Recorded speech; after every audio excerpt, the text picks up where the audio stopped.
Welcome. I'm E.G. Marshall. Welcome to the sounds of suspense, to the fear you can hear. I have a story for you about a writer of books. We all know what it is to read a book. We all read, sometimes to learn, sometimes to pass the time, sometimes to experience a life unrelated to our own, and sometimes to surrender ourselves to the fantasies of a person we have never met and will never meet. But what is it to write a book? That's another thing altogether. But what difference does it make? All the difference in the world. Well, it's not as if it were real. It is real. Don't you see that? Well, it's not real life. It is real life. It's a life more real than yours or mine or any life that anyone will ever live. Well, how can you say that? It's just a book.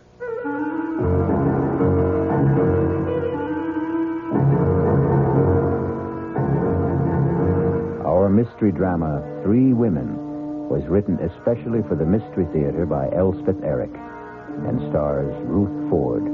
It is sponsored in part by Anheuser-Busch Incorporated, brewers of Budweiser. I'll return shortly with Act 1.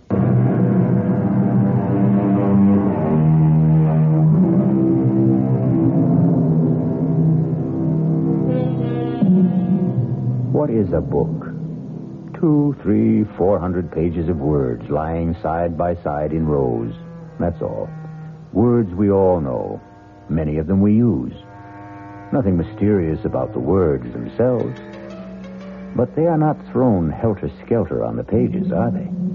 No, they lie there in a certain order, each one following on the one before. And who prescribed that order? Who put this word here and that word there? A writer. And this is the story of a writer named Stephen Lake and the book he wrote.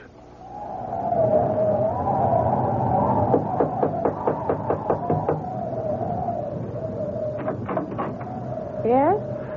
Does Mr. Lake live here? Yes? Is he home? Yeah, he's home. Could I see him? Well, he's working. Could you tell him, please, it's Mr. Higgins to see him? Higgins? I'm a publisher. Look, could I step inside? It's terribly cold out here. I guess so.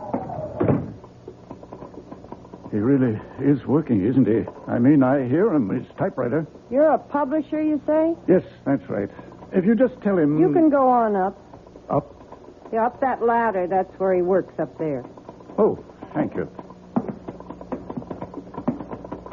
You get to the top, just bang on the trap door. Oh, yes, thank you. Bang hard so he'll hear you. Yes, all right. He heard you. Mr. Lake, I'm Albert Higgins. Albert Higgins. Not from... Yes, from Higgins and Hart. All right to come up the rest of the way? All right. Well, I should say. Can you make it? Can I help you? I think I can. Yes. Here we are. I can't believe it. Mr. Albert Higgins. Very same. This where you work? Yes, it's the only place I can get away. I live with my wife and my mother-in-law. That was my mother-in-law who let you in. Well, it's nice and secluded up here anyway. May I take your coat, Mr. Higgins? Oh, thank you. No, actually, I think I'll keep it on. You're cold. Well, it's awfully cold outside. Well, I think it's even colder in here. I get where I don't notice it. You have a stove, I see. Yes, but sometimes I forget to put wood in. Just a second, I'll get it going again. That's a real old Franklin stove, isn't it? Genuine article. I haven't seen a Franklin stove in years. They're great, if you remember to keep them lighted. Please sit down, Mr. Higgins. All right. Well, now, I'd better explain what I'm doing here. I'd sure like to know. My secretary handed me your manuscript just as I was leaving the office for the weekend. We have a little ski lodge up here, my wife and I, right up the road from you, as a matter of fact. Yes, I think maybe I've seen it. Right off Route 7, about a mile north. Yes, that's it. Well, I was coming up by myself, and on the train I read your book. When I got to the lodge, I read it again. I like it a lot. Except for one thing. What's that? You've made one grievous error, Mr. Lake. Or may I call you Stephen? Call me anything. What's the mistake? You've killed off the most attractive character in the book. You mean Clarissa? You can't do that, my boy. Why, 9/10 of the book's appeal is the charm of that girl. She's another Scarlett O'Hara. You can't spend 200 pages making us fall in love with this marvelous creature and then, poof, just like that, have her die on us, go out of our lives. Well, you just can't do that.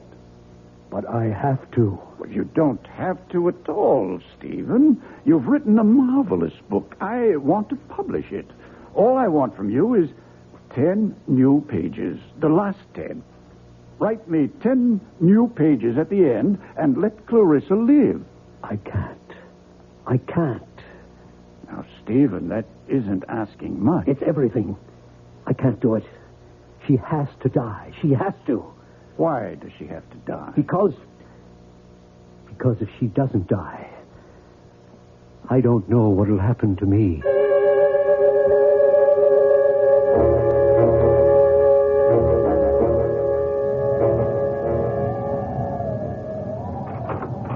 Mama? That you, Loretta? It's me. Well, get your boots off. Dinner ready? Just about. If you call Stephen, he gets so wrapped up in his writing. Well, he's not wrapped up now. Listen to him. He's thinking, Mama. He's walking up and down to help him think. Well, he can't be putting words down every single minute. He's been walking up and down like that ever since that man left. What man? Was somebody here? Mr. Higgins. Higgins? Albert Higgins? From Higgins and Hart? I believe he did say he was a publisher. Oh, Mama, it was our last hope. You know, every other publisher turned down Steve's novel, and he sent it to Higgins and Hart. But Mr. Higgins was here? They were up there together for about 15 minutes, and then the great Mr. Higgins came tumbling down the ladder like the devil himself was after him. Very red in the face. Looked at me like everything was my fault and catapulted out of here. Well, you didn't ask Steve what happened? Loretta, when have I ever asked Mr. Genius-type novel writer Stephen Lake anything? If he feels like telling me, he'll tell me, which he never does. I'm going to find out. Good luck is all I can say. Stephen? It's impossible. Absolutely impossible. Stephen! Impossible, Clarissa. I can't. Darling, are you all right? Clarissa? Oh, you just get home? Mrs. McGinnis wanted her windows washed. Darling, Mama said... I don't want you washing windows. Stephen, Mama said there was a man here today, a Mr. Higgins? Albert Higgins. He really was here? He has a ski lodge up the road. Well, he didn't just drop in, did he? What did he want? He read my book. He wants to publish it. Oh, Stephen, well, why didn't you say so? He wants me to change it. Well, does he want you to change it a lot? Completely. Oh. Well, would that be a lot of work? The last 10 pages. He wants me to let Clarissa live. Is that all? Oh, Stephen. What do you mean, is that all? Clarissa is supposed to die. It's all been decided. She has to die. I can't let her go on living just to please Mr. Higgins. But it's not just Mr. Higgins. Oh, Stephen, I wasn't going to tell you yet, not for a while. But I can't go on doing housework for other people much longer. I never wanted you to do housework for other people. But pretty soon, I won't be able to. I'm going to have a baby, Stephen. You're not. You must be wrong. Oh, no, I'm not wrong. Not about this. You must be. Well, Stephen, aren't you glad? Just a little bit, and coming right now. What with Mr. Higgins wanting to publish your book, why in the spring we'll both be having babies.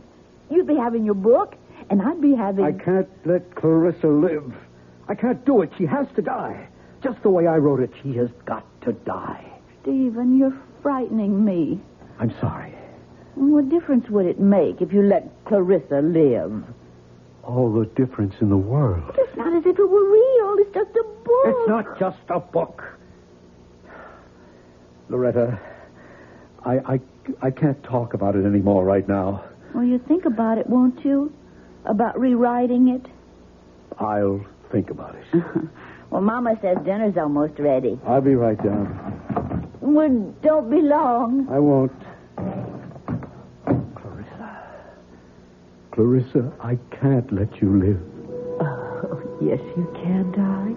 I can't. You can do anything you put your mind to, Stephen. Anything at all. You're such a great man, darling. You can do anything. Absolutely anything at all. You know you can. Mr. Higgins, this is Stephen Lake. I have to see you, sir. No, right away, if that's possible. I'll come to your place. Yes, it's better that way. In an hour. All right, sir. I'll be there. Oh, that's my sweet Stephen. My dear love. My own brilliant boy. My Stephen.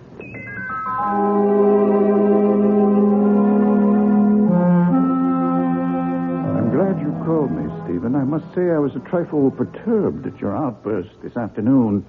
It seemed such a little thing I was asking, to kill off a character like Clarissa in the last 10 pages when you've spent the entire book constructing her magnetic personality. It's not right. I have to do it, sir. But it's cheating, leading your readers up the garden path. I'll tell you something which perhaps I shouldn't, but anyway, I discussed with my wife the possibility of a sequel to this book, using the same central character. Clarissa?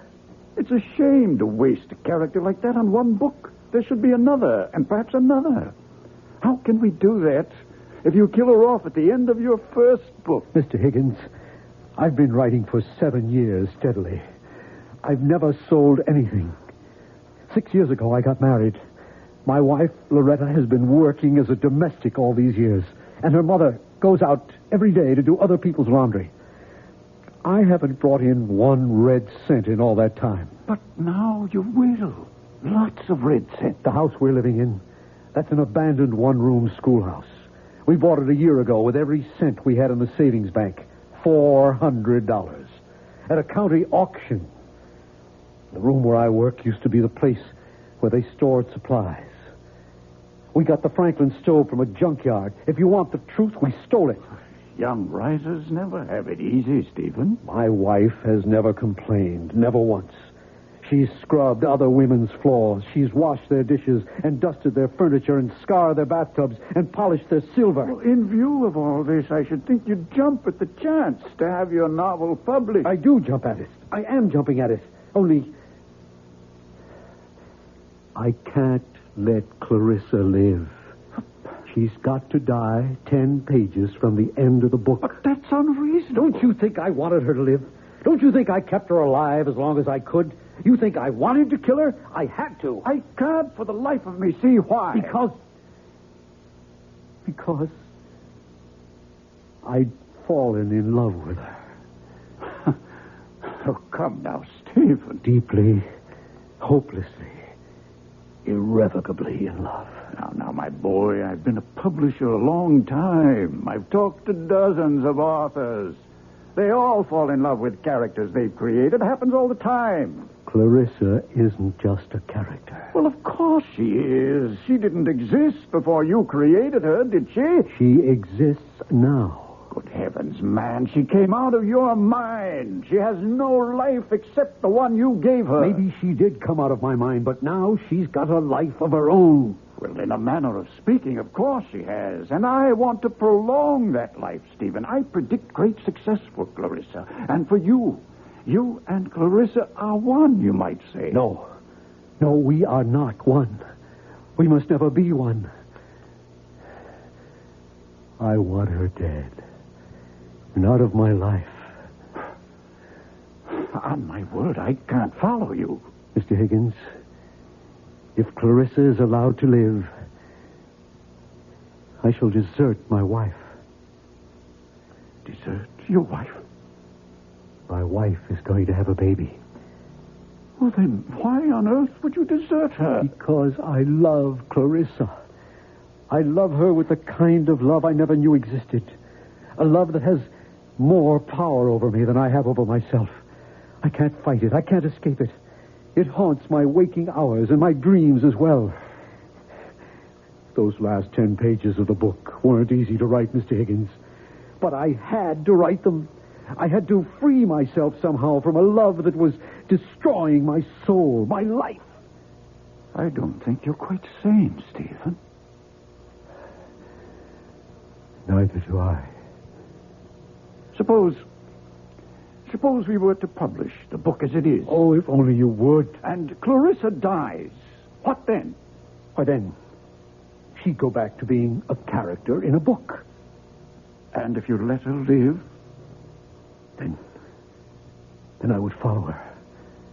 My life, my body, even my talent would belong to her. I myself would belong to Clarissa and to her alone.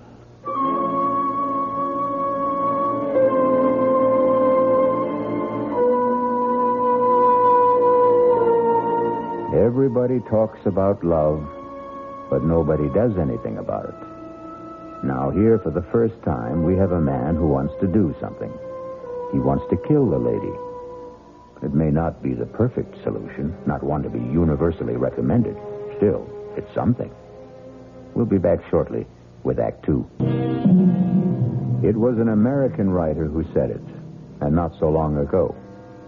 Novelists, whatever else they may be, are also children, talking to children in the dark. Listen with me now to the second act of Three Women. Stephen is talking to Clarissa, a character he created in one of his books, In the Dark. Clarissa, I can't let you go on living. But I want to, Stephen. Of course you want to. We all want to. But I want to so badly, and it's your fault, Stephen. Why is it my fault? Because you gave me such a wonderful life in your book. I enjoy it so much. I can't bear the thought of giving it up. Neither can I. Neither can I. To have had a life like that and then to die 10 pages from the end of the book. I know. When the book is published, you'll be dead. I don't see why, Stephen. I really don't. Because till now it's just been you and me and this room and words on paper. But after the book is published... What will it be then? It'll be something that sells for $7.95. $1.50 in the paperback edition. My goodness, you're counting on a big sale, aren't you? Just hoping. But it won't have a big sale if you kill me off, sweetheart. It might. What was that? Who came in? Probably my mother-in-law. She gets home early to get dinner ready. Will she come up here? I don't think so. She hardly ever does. Oh, then let's talk some more about how much you love me. She is coming up here. Oh, bother. Well, we'll talk some more later. I am not going to let you kill me off, Stephen. It's too cruel. Just a minute. All right, to come up. Of course, Mother. Give me your hand. What a place. How do you stand it? I like it. It's cold, too. Your fire's gone out. You been working? Oh, no, not much. Well, what have you been doing? Figuring something out? Well, trying to. Figuring out what to do with the last 10 pages of your novel? More or less. Stephen, it's not up to me to tell you what to do. Then don't. I don't know one book from another, but this book of yours, it's a novel, isn't it? It's a novel. About made-up people, right? Yes. So what's the difference? You can do what you want with made-up people. They can live as long as you're alive to write about them. True? Is that true? Yes, that's true. So, if Mr. Higgins says you should let this character, this Clarissa, go on living, what's the difference? Let the lady live. Who cares? Also, and I don't mean this as a reproach, we can use the money. Believe me, I know that. So, if the little lady is worth more alive than dead, I say let her live. Yeah. It's not a lot of work. The way I understand it from Loretta, I mean, you don't have to write the whole book over. Just the last 10 pages. Well, what's that? You can knock that off in no time. Well, I better be getting on down and get dinner started. It'll be ready in about half an hour. I'll be down.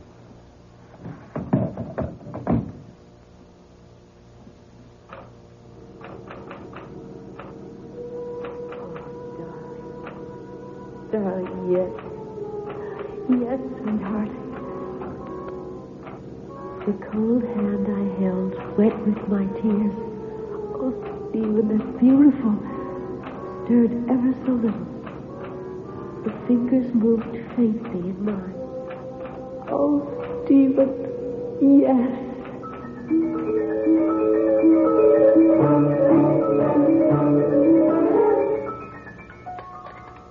That was a very good dinner, Mother. How would you know? You hardly tasted it. Well, what I did taste was awfully good. Nobody's going to eat any more. I'll clear. Well, let me help, dear. Oh, don't be silly, Mama, and I'll finish up. You go back to work if you want to. Well, all right. I guess I will. Poor Stephen. He looks awful. He hardly eats anything anymore. I had a talk with him today about changing a book. What did you say? I said, what's the difference? Character in a book can be alive or dead. Who cares? Stephen cares. Well, why should he? Oh, Mama. He's a writer. Writers care about these things. It has something to do with, artistic integrity. You think maybe somebody's putting things into Stephen's head? Artistic notions, things like that? Who would do that? Mr. Higgins wants him to change the book. I wasn't thinking of Mr. Higgins. I was thinking of some woman. What woman? I don't know what woman. I don't suppose I should say this, but lots of times I hear him talking up there. Oh, Mama. Steve talks to himself all the time when he's trying to work things out. This isn't talking to himself. This is talking to somebody. There's a big difference. And another thing, that mattress he has up there, it looks to me like there's two people been lying on it. Mama! All right. I told you I shouldn't say it. Now I'm sorry I did. He didn't seem very happy about the baby. I should have kept my mouth shut. Oh, that's all right. You finish up the dishes. I'm going up to talk to him. Don't say I said anything. Don't tell him we've been talking. I won't. Yeah, just a second. I'm not disturbing you, am I? Of course not. Well, I didn't hear the typewriter, so, Stephen, do you love me? What kind of a question is that? It's the kind of question wives are always asking, even if they never say the words. Yes. I love you. Are you glad we're going to have a child? Yes. Yes, I'm glad we're going to have a child. Well, ask a straight question, you get a straight answer. That's the way it should be. So, I'll ask you another one. Why don't you want to change the book? Retta, I just don't. Well, it's not a straight answer. I know it isn't. I just can't. Stephen, I'm going to ask you another straight question. Are you interested in some other woman? Interested? No. Because if you are, I'll go away. No, I don't want you to go away. I'll go away and have the baby someplace else. Till you get over this other woman, then I'll come back. Or if you don't get over her, I'll stay away. Oh, Loretta. Stephen, can you swear to me that there's no other woman in your life except me? Can you promise me that? Loretta, I swear to you, I promise you that I love you, that I love you, that I want you for my wife for always, for as long as we live. I guess I'll have to be satisfied with that. It's the truth. All right. I'll let you work now. Oh, I thought she'd never leave. Please, Clarissa, I don't feel like talking to you right now. Why didn't you tell her about me? How could I tell her about you? She wouldn't believe me. Nobody would.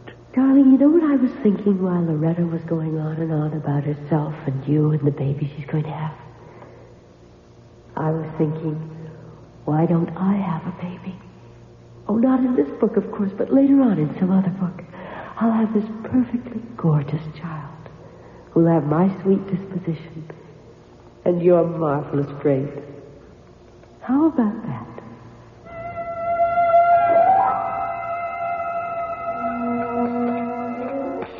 Mama, I asked him if there was somebody else. Another woman. Oh, well. He said he loved me and wanted me for his wife for as long as we live. Well, I still hear him talking up there, and it certainly sounds to me like he's talking to somebody. Oh, Mr. Higgins, come in before you freeze to death. Winter's closing in on us. It sure is. How are you, Mr. Higgins? Fine. I thrive on the cold. Mrs. Lake, your husband's in, I hope. He's up there, working, I guess. Has he talked to you about, about Clarissa, keeping her alive? He just says he doesn't want to. All right to go up and see him? Oh, I'm sure it is. Good luck, Mr. Higgins. Thank you.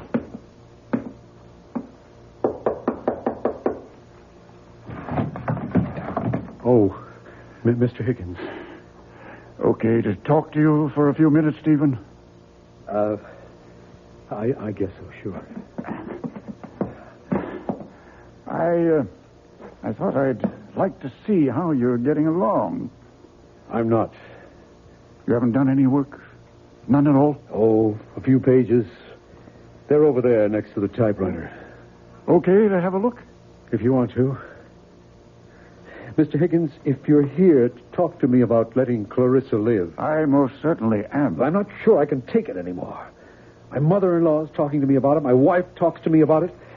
Stephen, this is very good so far. And the hardest thing of all is Clarissa talks to me about it. Do you know what she wants now? She wants a baby. My baby. We could probably work in a baby later on. Mr. Higgins, if Clarissa has a baby, am I going to love it more than Loretta's baby? Stephen, these pages are very good.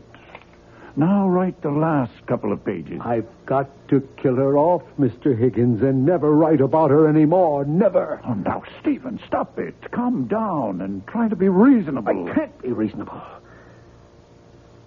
I love my wife, Mr. Higgins.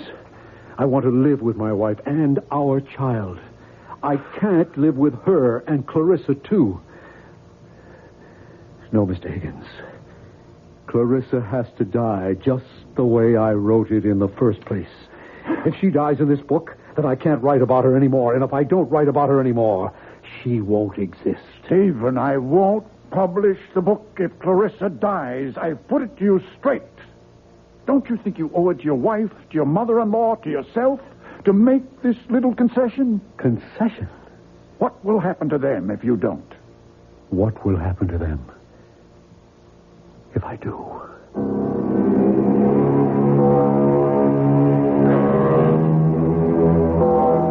Money is the root of all evil, and killing is certainly evil. Yet, here we have a man who wants to kill and is letting himself be talked out of killing for money. It leaves us with the perplexing question, what is evil? Maybe we'll find out when we return shortly for Act 3. Pity the poor novelist, alone with his thoughts, his visions, his conceits, his fancies, his only solid, substantial companion, his typewriter. Stephen? What is it, Clarissa? Everybody wants me to live except you. I know. And you're the one who loves me. I know. Nobody else even knows me. Except from reading the book, and that's not really knowing. Clarissa, I wish you'd let me work. How am I doing? You're living. Oh, Just barely, but you're living. I thought I was. Because I was feeling so warm and loving about you. I know the only reason you're keeping me alive is for the money. You can't fool me, Stephen. If there was a way to kill me and still make the money, I bet you'd take it.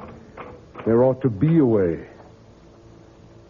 Clarissa, you've given me an idea. Oh, it makes me very happy if I've given you something. You've given me everything. It's about time I gave something back to you. Mr. Higgins, Stephen Lake.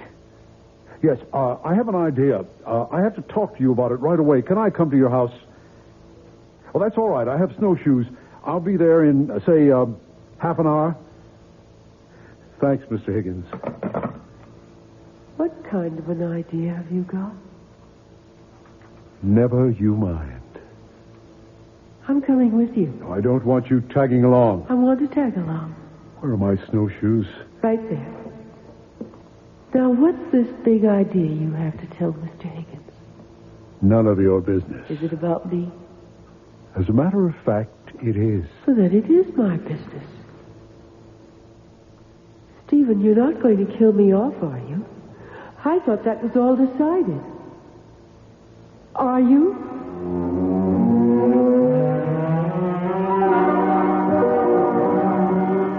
Now, my idea is this, Mr. Higgins. I'll finish up the book just the way you want it. Good. Clarissa stirs and comes to life. Whatever it was she was dying of, she only went into coma, etc., etc. I'll work it out. I'll give you the book in a couple of days, maybe by tomorrow. Good. Then, if you still like it... Oh, I like it. It's yours. Only, I want it in my contract that whatever money the book makes goes to my wife. I want her to get all the proceeds. But it's your book. Why, I just happened to write it, that's all. And writing it, I nearly ruined my wife's happiness and my own. I don't want any money for that. Stephen, it seems to me that you're simply feeling guilty about your feelings for Clarissa. I am. Guilty as hell. And about the other books, the ones after this one. You're not going to tell me you don't want any of that money either. I want somebody else to write those things, not me. You're joking. Mr. Higgins, I've got to get Clarissa out of my head. And the only way to do that is to put her into somebody else's head. Let somebody else keep her alive, not me. Well, I suppose we could find a ghostwriter, but at least let me have those last 10 pages with Clarissa alive. Mr. Higgins, you'll have them. Tonight.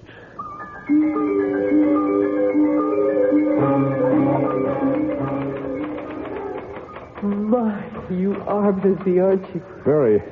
You're working on the new ending to the novel, aren't you? That's right. And I get to live and live and live and live. Clarissa, it's cold in here. Why don't you do something useful, like putting some wood in the stove? I don't know how. You don't know much, do you? Enough. Okay, I'll do it. Make a nice big fire, and then we can sit and talk about what's going to happen next. What do you mean by next? And all the other books, the ones you're going to write after this one. Now blow on this fire, will you? Oh. At least you can do that. Okay. Go on, tell me about the other books. I don't know anything about the other books. Would you like to hear some of my ideas? Not really. Well, that's enough. You can stop blowing. It's caught fire. That feels good. I think the next novel ought to be in Venice. Clarissa, I have made a deal with Mr. Higgins. When I finish these 10 pages, thereby keeping you alive, I shall turn them over to him to replace the original 10. And then I shall write no more books. Well, No more books about you, anyway. But Mr. Higgins thinks I'm wonderful. He wants lots of books about me. He's going to get lots of books about you, but they won't be written by me. But who'll write them? A ghost. A ghost? I don't want to be written by a ghost. I'm part ghost myself. Oh, he'll be a real live man. A ghost writer. That's what they are called in the publishing business. But it won't be you. Definitely not me. But it will be a real live man. Yes.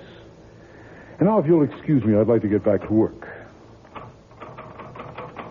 I wonder, will he be as handsome as you? Handsomer, probably. I wonder, will he love me the way you do? For his sake, I hope not. I wonder, will I love him? Why should you love him? Why not? You never loved me. Oh, that's the way you wrote it. I couldn't love anyone. Except yourself. But he might write me differently, mightn't he? He shouldn't. He should follow the character exactly as I've set it down in the first book. But if he falls in love with me, he might want it changed so I could fall in love with him. It would be so much more convenient for everybody. Clarissa, you wouldn't. Wouldn't what? Fall in love with the ghostwriter. Would you? How should I know? Well, you wouldn't have his child. You wouldn't do that. I think I'll put another piece of wood on the fire. Or would you rather do it? Clarissa, would you have his child?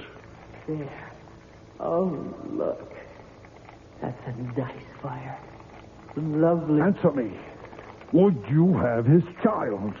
Well, Stephen, if that's the way he writes it, I guess I'll have to. Stephen, what are you doing? Oh, no. You're not going to have his child. No. Stephen. You're going back to where you were in the original. You're going to die 10 pages from the end of the book. You're not going to burn the new pages, Stephen. You're not. Don't. Help! Help!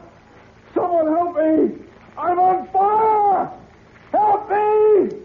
The quilt! Get me the quilt, please! Help me!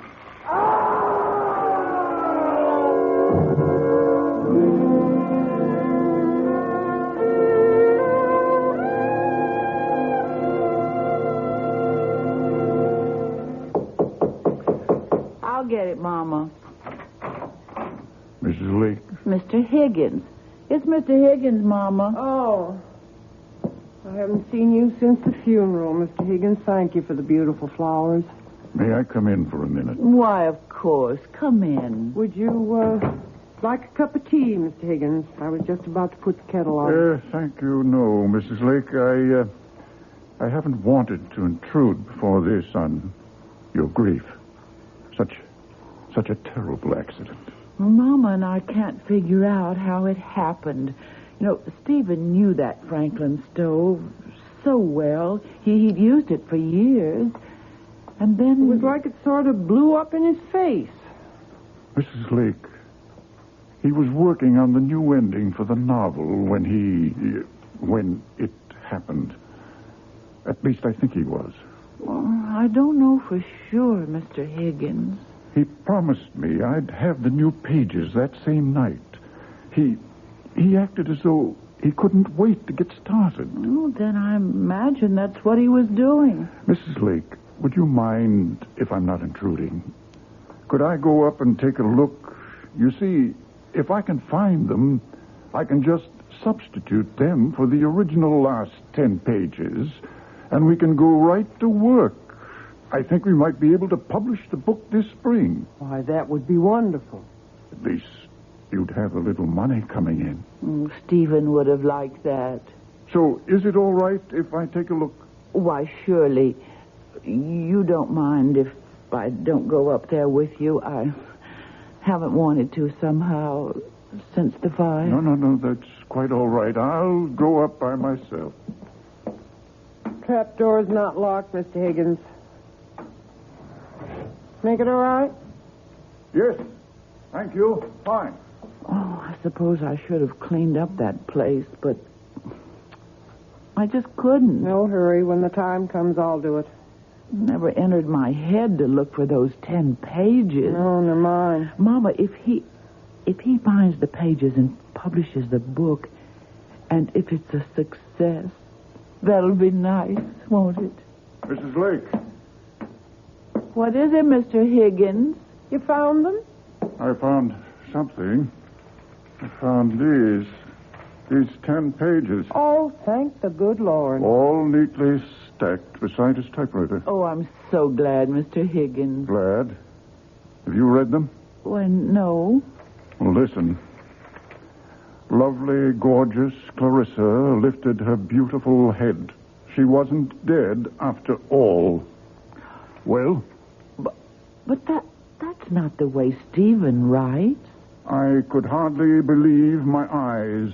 That creamy complexion was beginning to pinken. Pinken? There's no such word as pinkin. My adorable sweetheart had only fainted and wasn't dead at all. My goodness, but I was happy. Now, I ask you... Stephen didn't write that way at all. Nothing like that. And who did? Who did write this awful trash? Mr. Higgins, you don't think that... Well, somebody wrote it. It's typed on his typewriter. You don't suppose it is possible that Stephen went mad and wrote this awful stuff while he was unbalanced? Mr. Higgins, if Stephen was a certified lunatic, he couldn't write 10 pages like those there. Do you want them to keep for any reason? Oh, I don't think so. Well, I'll take them home with me and burn them. Mr. Higgins, does this mean that there won't be any book at all? Why, I hadn't thought... I would so like to have a book of Stephen's published. Tell you what we'll do, Mrs. Lake. We'll go ahead and publish the original version, the one where Clarissa dies. Oh. You say something? No. Sounded like a ghost, kind of.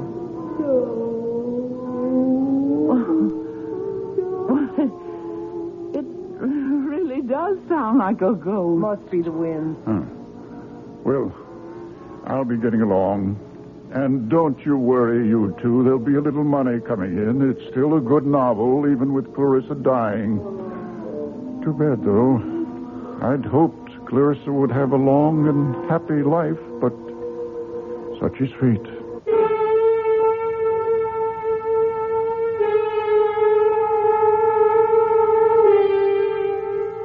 And the moral of the story is...